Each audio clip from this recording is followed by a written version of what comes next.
something between that reading and my sermon, but there's not. So here we go.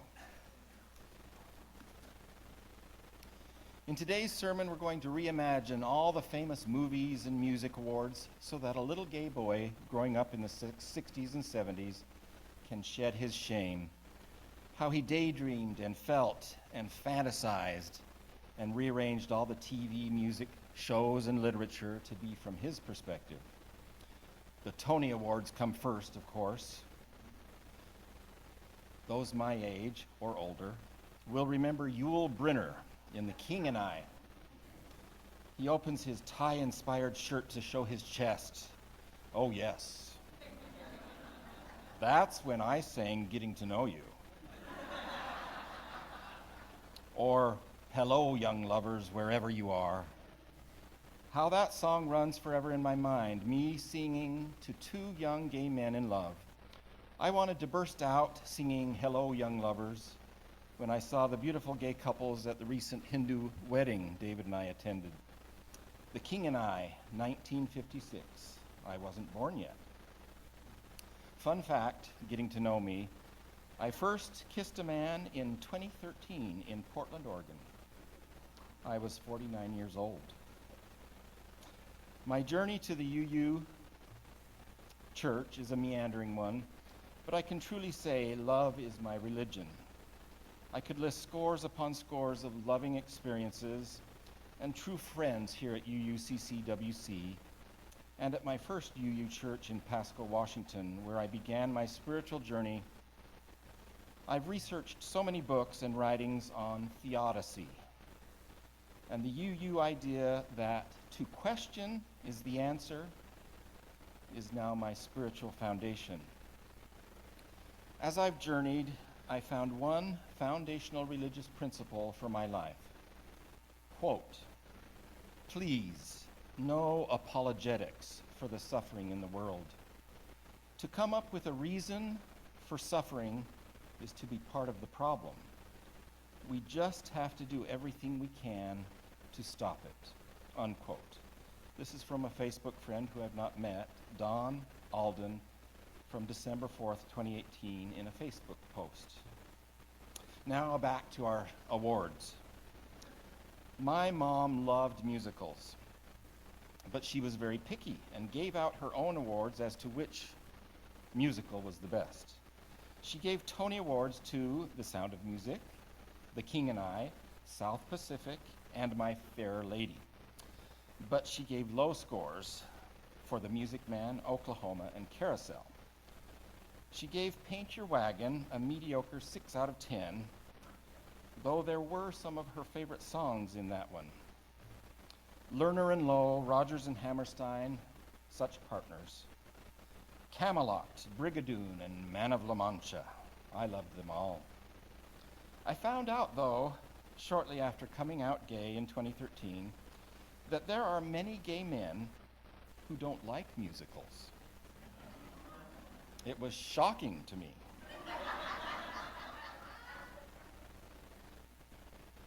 And so the Tony goes to South Pacific for all the Navy men singing and dancing shirtless. Oh my, there ain't nothing like a man, nothing in the world. The Lutellan in that musical, I always pictured him being seduced by a young twink, the cute son of Bloody Mary. I discovered after years of daydreaming about recreating musicals to be gay that someone had already beaten me to the punch. Like the drag cast in 1980 that performed the musical Mame. I see now all the many musicals that are written about and for queer people, and I salute all of them, like The Boys in the Band, first produced clear back in 1968 off-Broadway. And in honor of Disability Pride Month, I'll give an award to the musical Oklahoma, performed in 2019 with the lead role done by Ollie Stoker, a performer who uses a wheelchair. The Family Theater Company That's PHAMALY, which is an acronym for the Physically Handicapped Actors and Musical Artists League. They have put on many other performances of famous productions, and they really did get a Tony Award for that production of Oklahoma. Okay, let's see. I shan't forget that I never was allowed to see Rocky Horror Picture Show until I was married to David in 2017. We saw a live production at a small venue in Portland, performed beautifully and fabulously, and then I watched for the first time ever the 1975 movie. Oh my, how fun that was. I'm sure Rocky Horror Picture Show won both a Tony and an Oscar. Okay, let's move on to the Grammys. Talented guitarist and songwriter Tom Goss, a gay man, reimagined the famous song, The Son of a Preacher Man. Some of you may remember it, 1969, by Dusty Springfield.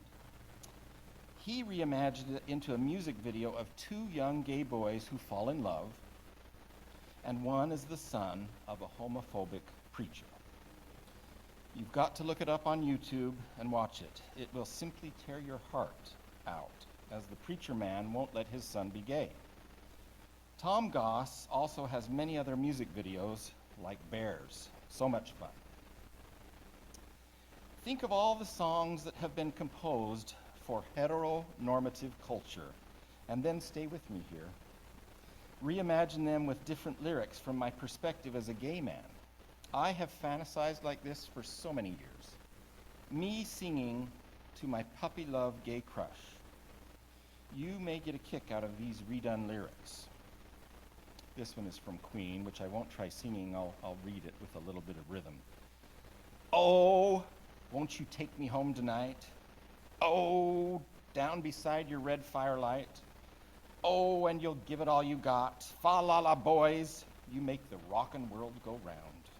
Fa-la-la, boys, you make the rockin' world go round. Queen won a Grammy in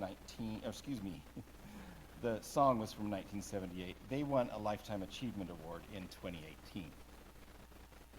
Recently, playing poker with my queer-friendly league, the song by John Cougar Mellencamp came on the playlist, and I inserted these lyrics loudly, belting them out to the other poker players. See if you recognize it. A little ditty about Jack and Kevin, two American kids growing up in the heartland. Jackie gonna be a football star, Kevin's debutante, backseat of Jackie's car. Oh yeah, life goes on, long after the thrill of living is gone. Hold on to 16 as long as you can. Changes come around real soon, make us gay men and bears. Now let's mix up the Grammys and the Emmys with these couple of memories. Laverne and Shirley, a TV show from long ago, they were the giddy schoolgirls, and they used to feign swooning over Johnny Mathis. I did too. Although it was the silliest of TV sitcoms and my mom absolutely hated the show, I couldn't resist watching those two, laughing and being so ridiculously goofy and slapstick. After several episodes mentioned their passion for Johnny Mathis, I found an LP, those who are old know what an LP is, at the local record shop, and I bought it. I've been in love with Johnny Mathis ever since. No need to change his lyrics because he was a gay man singing to me. So a Grammy goes to Johnny Mathis singing The 12th of Never, and that's a long, long time. Okay, that was slipping back to the Tony Awards. I feel so lucky to have known David's mom. She lived here in Hillsborough in a memory care center. She was an immigrant girl, and at age 16, she came from Puerto Rico to Brooklyn, New York. And her story was much like the musical West Side Story. David and I took her to a local production of West Side Story in 2018, and it was a thrill to watch her follow along with the lyrics, engrossed in the show. Also from the Tonys again, but slipping into the Grammys just a bit. When I first heard Josh Groban's first album many years ago, I think it was in the 1990s, I was as giddy as all my female coworkers. Not long ago, Josh Groban recorded his album called Stages, and I only have one criticism, that he should have rewritten the song from Man of La Mancha called Dulcinea. Dulcinea in an old Spanish means my sweet one, female. He should have rewritten it to Dulcineo. That song with the male name Dulcineo is my signature song. For Don Quixote's peers all thought he was crazy as he daydreamed of his lover Dulcineo. I have dreamed thee too long, never seen thee or touched thee, but known thee with all of my heart. Half a prayer, half a song, thou hast always been with me, though we have been always apart. Dulcineo, Dulcineo, I see heaven when I see thee, Dulcineo. And thy name is like a prayer, an angel whispers, Dulcineo, Dulcineo. I grew up on television shows, so indulge me again with one more not Emmy award-winning sitcom. The famous singer from the Monkees, Davy Jones. He was featured on the TV show The Brady Bunch in December of 1971. I was only 8 years old, but I remember it like it was yesterday. I'm probably remembering, though, the reruns from when I was about age 10. Marcia Brady, the oldest girl of the family, was so lightheaded dizzy with a crush on Davy Jones. And girls her age were screaming and swooning when he sings. Well, that was me, too. Can you imagine having to keep all this giddiness inside for 49 years? When did I know I was gay? Well, try 1971. A side note, the Monkees did not receive any notable awards, not even inducted to any halls of fame. And Brady Bunch only got one Emmy nomination. What a surprise, it was so predictable and banal.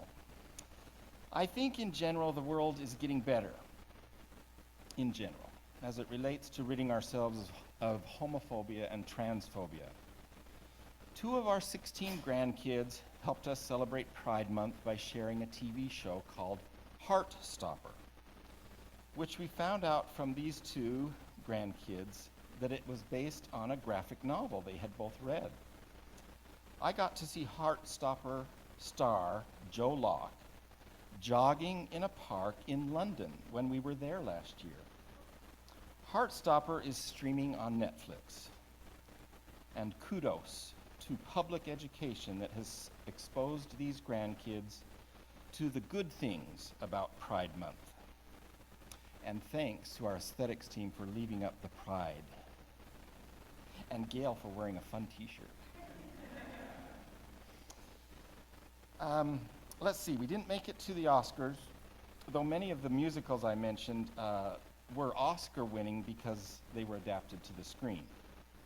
But here's some non-musical Oscars for you.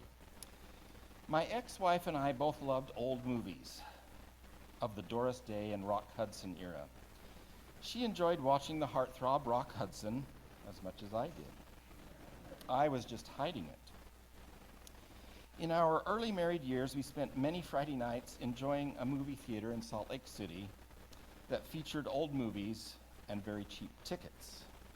One movie in particular, a black and white, was called Suddenly Last Summer, starring another closeted gay man who was a golden age heartthrob, Montgomery Clift. The movie left a deep trauma on my psyche, much as the story itself. Gay playwright Tennessee Williams also wrote Cat on a Hot Tin Roof, which I've never seen. Let's put that on our list to watch, David. I was scared to watch it after we had seen Suddenly Last Summer. Between Elizabeth Taylor and Doris Day, Rock Hudson and Montgomery Clift, I became a nervous wreck. trying to navigate which team I was batting for. There were so many gay men in theater and film, playwrights, screenwriters. David and I attended British playwright Noel Coward's play called Blythe's Spirit, which my daughter Annika was in not too long ago. Noel Coward was gay. We queers have always been here. Rock Hudson was nominated but never won an Oscar. Same with Montgomery Clift. Let's see. I can't see the clock because I took my glasses off. Okay, thanks, Ben. In 2020, Netflix released a miniseries called Hollywood. It is an alternate history drama which takes great liberties with the life of Rock Hudson. I loved the series. It is what I've dreamed of doing, rewriting history to be more favorable to queers. Still with conflicts, of course, and closets and comings out, but such things happening so much earlier in our society, with courageous straight allies who help move us more quickly out of the phobia. If you've not seen this series and you are the type who enjoys Hollywood as much as I do, you might enjoy it. It's a bit risque, but I love the alternate universe it imagines. Stephen Colbert had his questionnaire, some of you may recognize. He would ask some of his interviewees, about 15 or 20 questions that reveal them, to make them known to the audience. One of the questions is, you get one song to listen to for the rest of your life.